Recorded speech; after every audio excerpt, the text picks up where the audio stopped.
Well, I'm Chris and this is my Dremel STYLO review video. So I've been using Dremels for over 15 years. This is probably my 4th or 5th one, and this will be my 6th. Whenever you're trying to use this for precision stuff, it's a bit bulky and it can become unbalanced. So if you can imagine, this is a more precision control, like a pen or a fat marker, and that's why I bought it. So unlike these tool videos that buy a whole bunch and show you nothing because they're testing it on a piece of scrap that nobody cares about, we're gonna test this and kind of explain why you buy this. You know, this is an RC body that was clear and I painted it, I built it, and this is worth money right now. And on these Lexan bodies, they tell you to take a razor blade and score that to cut it off, and I can't do that to save my life. I use a Dremel to grind that off until we get to that line. You know, and this Dremel right here works perfect for it, but it becomes unbalanced sometimes when you're trying to be super precise. So that's why I bought this. Let's put it to the test and see if it's actually worth buying. And I thought this was gonna be like $29. No, it's $49, just like the other ones.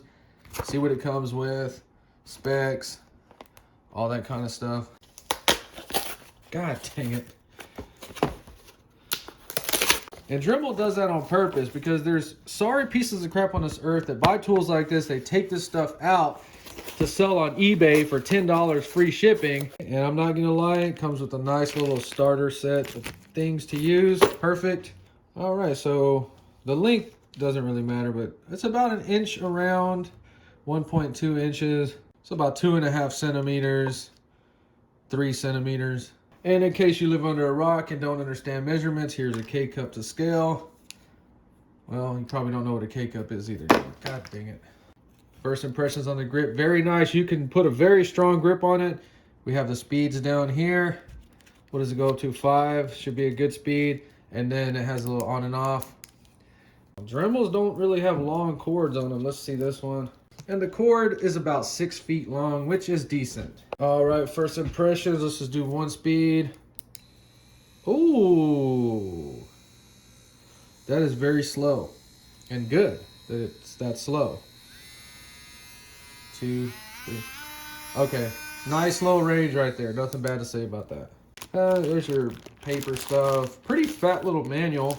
The only quirk on it so far is that you can confuse your power button with the button to lock the shaft on it.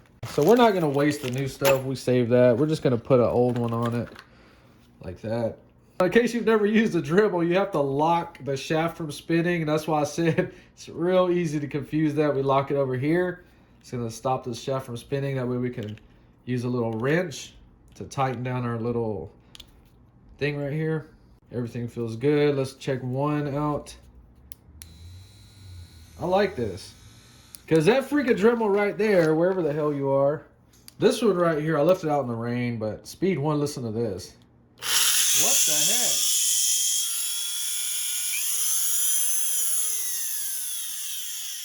These things do not like moisture in any way. First impressions, let's see. Okay, I like that. We're gonna have to go up.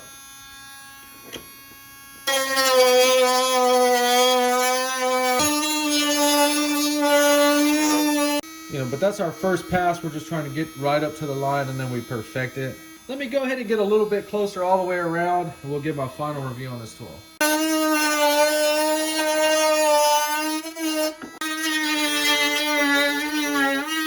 All right, so I do like this tool a lot more than I thought I was. The speeds are a little slow on it, keep that in mind. But the control you're gonna get with this tool right here, the bigger Dremels cannot even compete with it. This tool right here, I'm so glad that I bought it. It was around $50.